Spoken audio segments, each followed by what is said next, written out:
Leanne Wiseman. She's professor of law at Griffith University in Brisbane, Australia, and she's associate director of the Australian Centre for Intellectual Property in Agriculture. Her research expertise focuses on the intersection between the new technologies with a particular attention to digital technologies in agriculture.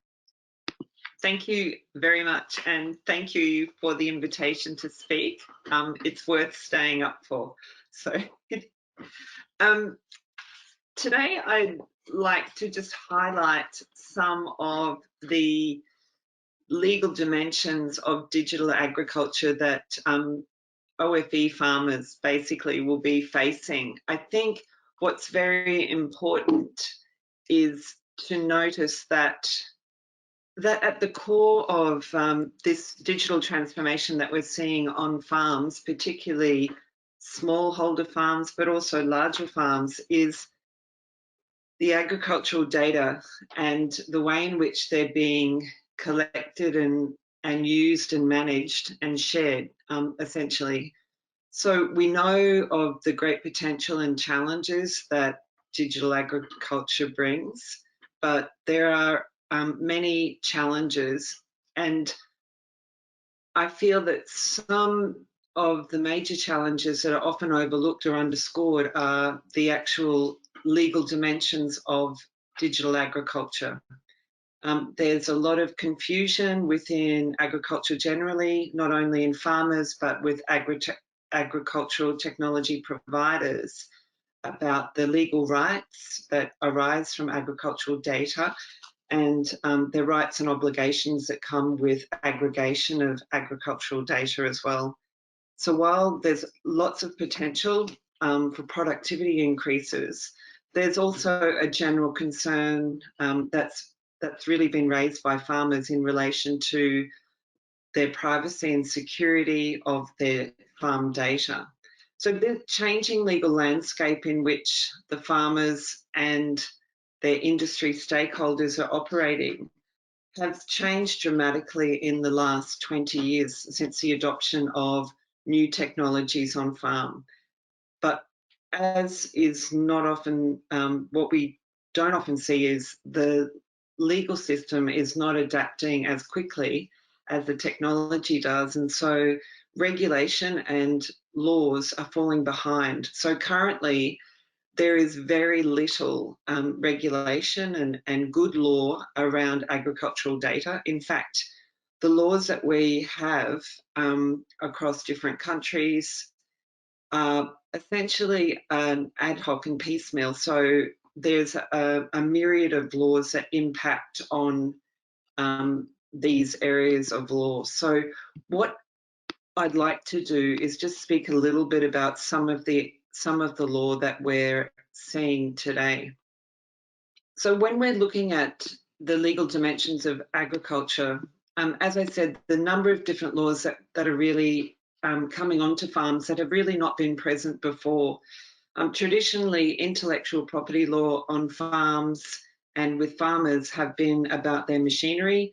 So we've seen areas of law such as patent law over the way in which the machineries operate, or trademark law in relation to the branding of agricultural products or chemicals or inputs. What we've seen with digital agriculture is the rise of copyright law, because copyright law is the primary area of law in which that provides protection to agricultural data. So what we're seeing with the rise of copyright on farms essentially is, as we know with social media platforms and any digital platforms, it is the individual contracts that the farmers are entering into with the technology providers that will govern the way in which their agricultural data may be used. So contract law can override copyright law in most jurisdictions, and the contracts that the farmers are entering into are essentially very lengthy and very complex, and often are very one-sided, not enabling farmers to use and move their data around as they traditionally would, we saw in the earlier presentation about record keeping of smallholder farmers. And in that instance, smallholder farmers would have much more control of their data when it's written in a book than they do in a sensor or in a tractor or a piece of machinery or farm software, because of that level of control that you have. We have privacy law now very important with respect to agricultural data. In the EU, we see regulation around personal data, the GDPR, but also non-personal data with the regulation on non-personal data. There's a really big tension in law around whether agricultural data is personal data or public or agricultural data in some instances. What we're seeing is, and there's an attempt in many jurisdictions or many different countries' laws to try and say that agricultural data is something that is a public good, something that is non-personal, perhaps where it's been machine generated, as the EU regulation suggests.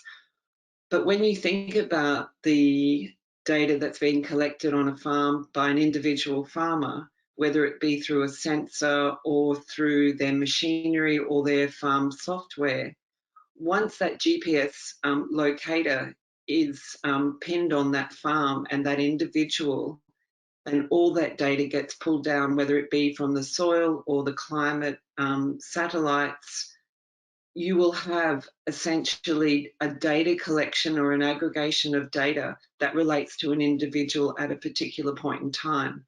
So arguably, in some instances, those collections of data could be viewed as personal data, and therefore you're looking at different areas of law, such as privacy law.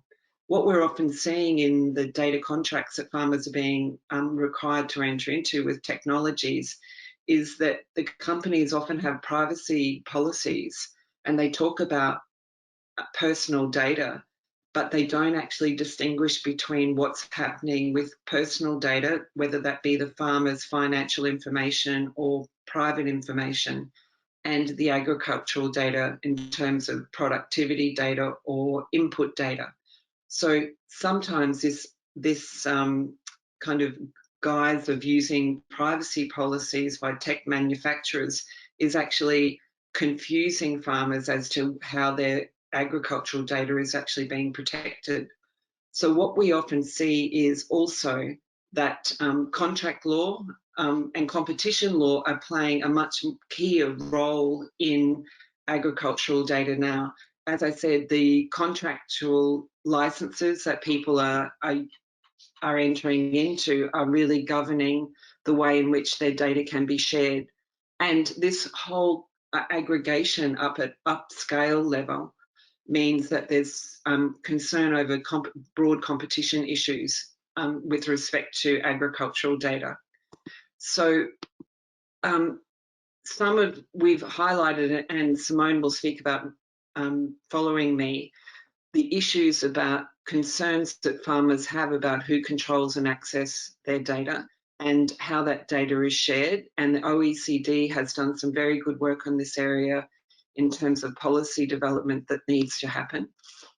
These are just some of the concerns that are touched on, one of which is the interoperability of their data, the ability to move data from one technology provider to another, from one system to another, restrictions on their ability to choose who services their machinery if there's a technical problem or breakdown. But the interoperability is a really significant one for many farmers who invest vast sums of money on one operating system and then who are unable to change to a different operating system. And these raise serious competition issues for farmers from smallholders right through to larger farmers. So what we've seen is a rise of agricultural data codes of practice, which attempt to provide best practice or essentially good governance principles for the management of agricultural data. So we've seen them in the US, the EU, and we also in Australia have had a recent Farm Data Code of Practice. And Simone will expand upon the EU code. But what's really important to highlight is that these codes are voluntary, and there's been absolutely no empirical measure about the uptake or effectiveness of any of these codes. So it's really important that while they provide a good starting point, a lot of the codes, and particularly when we look at the move for open data, we've got organisations such as GODEN, the Global Open Data for Agricultural and Nutrition, who've actually developed a code of conduct toolkit here that shows you how countries can adopt and build their own, and this was really largely with a number of African and developing nations in mind.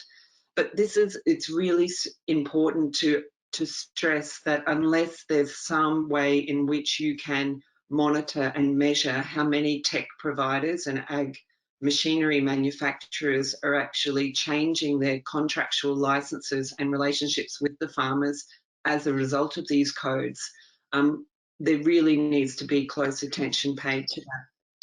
So what's really important? Excuse me, Leanne. We are running short of time, so if you could conclude in one slide, thank you so much. This is it. It's just basically to build from the bottom up that we have farmers need to be engaged in the governance arrangements and take control of their own data, essentially. There you go. Thank you.